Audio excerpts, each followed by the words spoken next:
Today is Monday. It is officially week 7. I am here just 10 minutes before contract time today to start recording a video. It is a short week for me the next 2 weeks because my family and I are taking a vacation. So Monday, Tuesday, and Wednesday, I will be here and try to get a little bit of recording done. I have done most of my planning already for my 4-day absence, but I wanted to talk to you what that looks like for the dual language program and how I get ready for that. Okay, so while I will be gone, I want my children to do routines and procedures and structures that they're used to and that they do the best.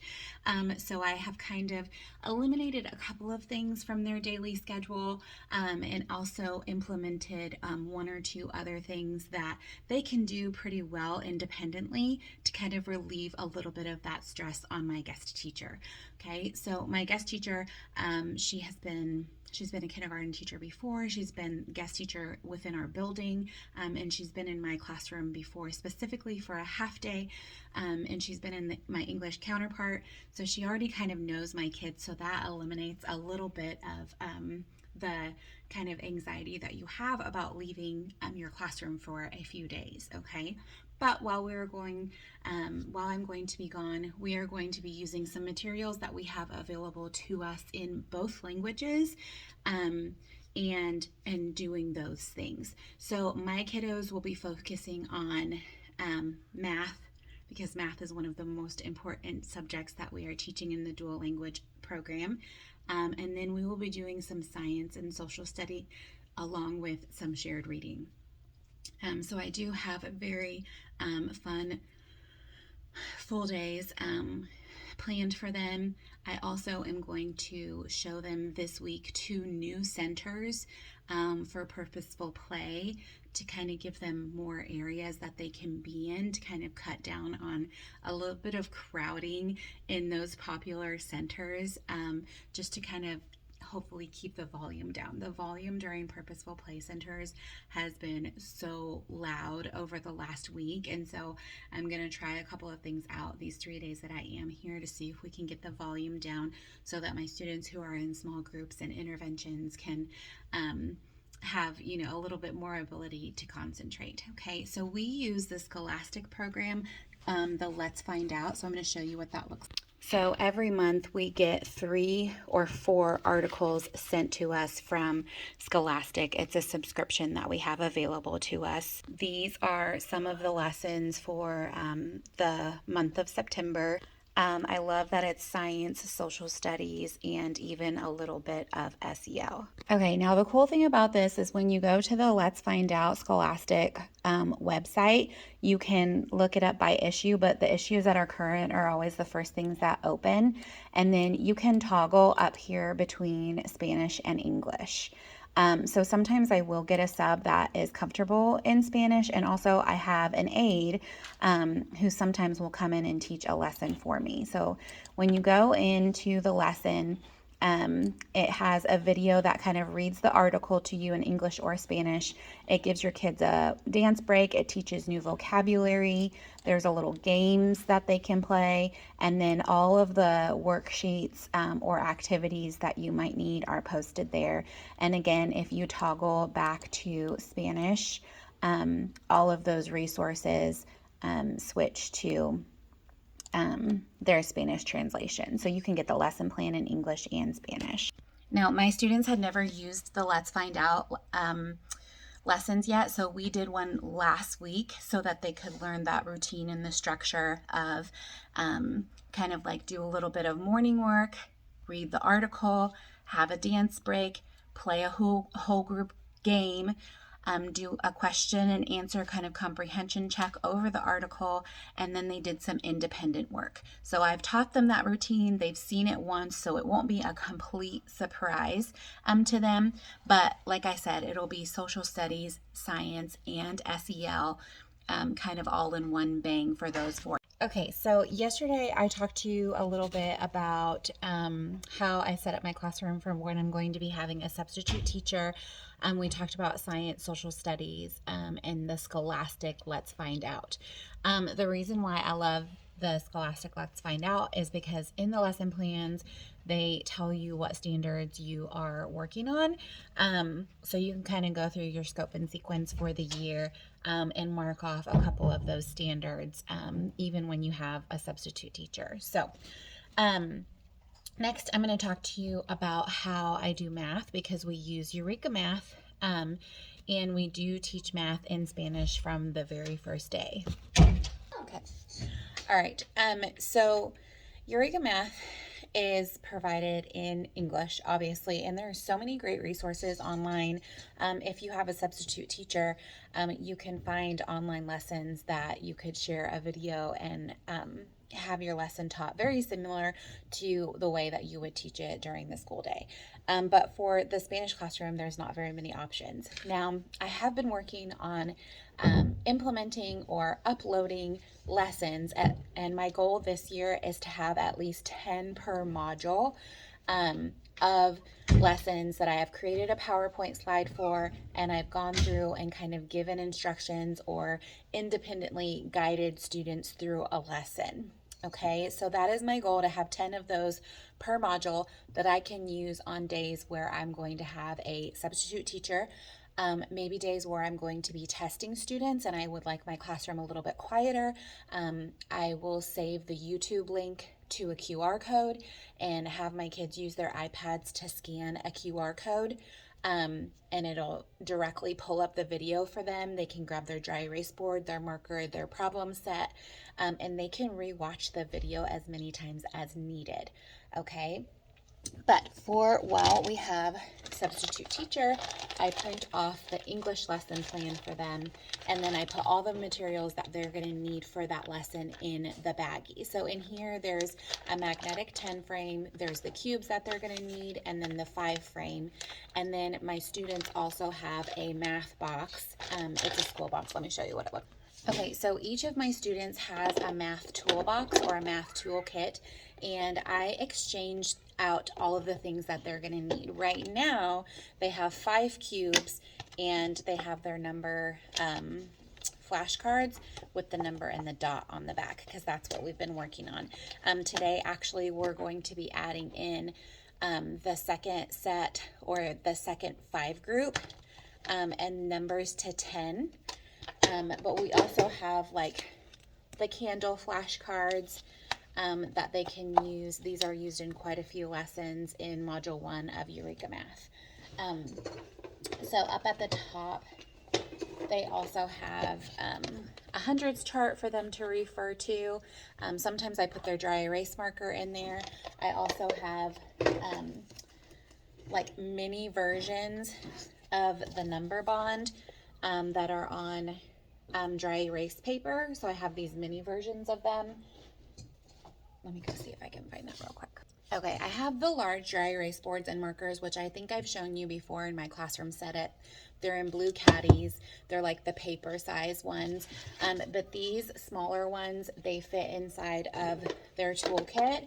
So that comes in handy if I need those. But then I also have these, which come in handy throughout the other modules where they have the number bond and it's dry erase on there.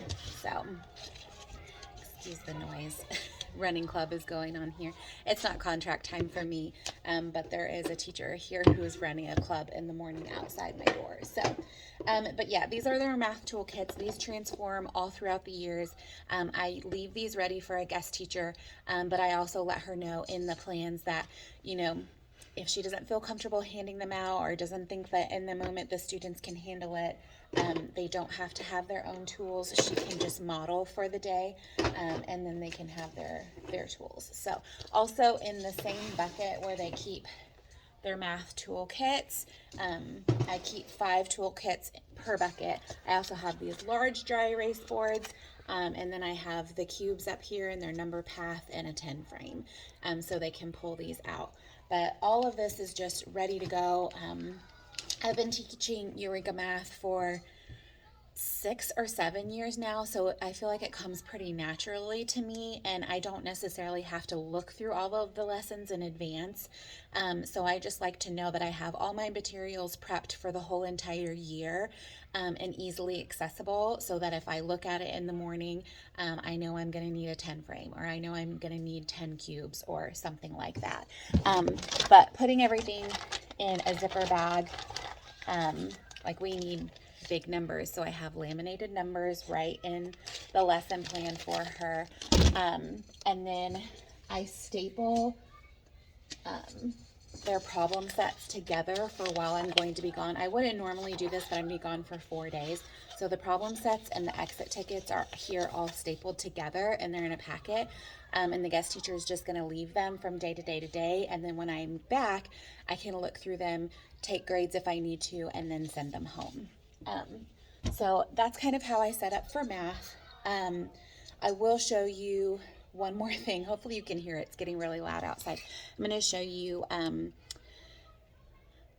basically what I'm going to leave for subplans and how I do subplans. So I know the teacher who's going to be in my classroom, and she prefers everything to be like paper and pencil.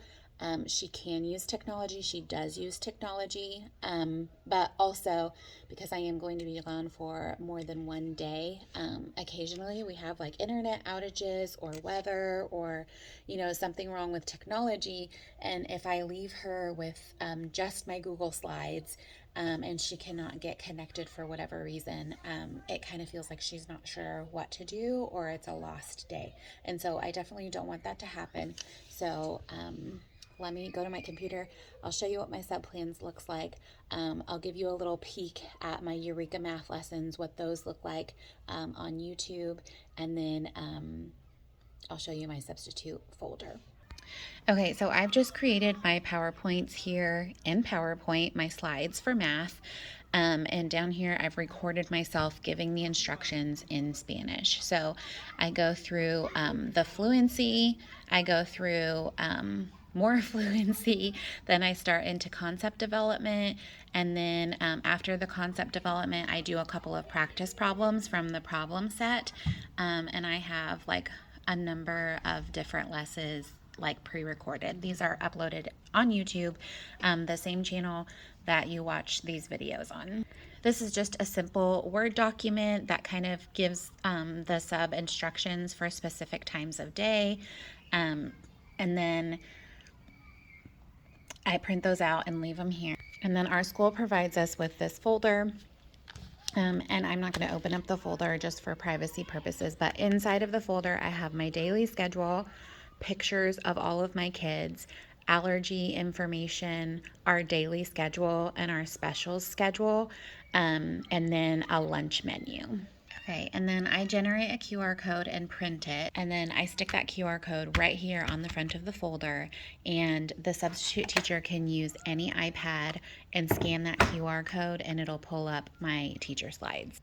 Okay, now, like I said, I do not just leave the QR code with the slides, in this case, if there is no internet access. But it also is super convenient because I will create my slides in Google, and then I will make it a shareable link with anybody, and then I create the QR code.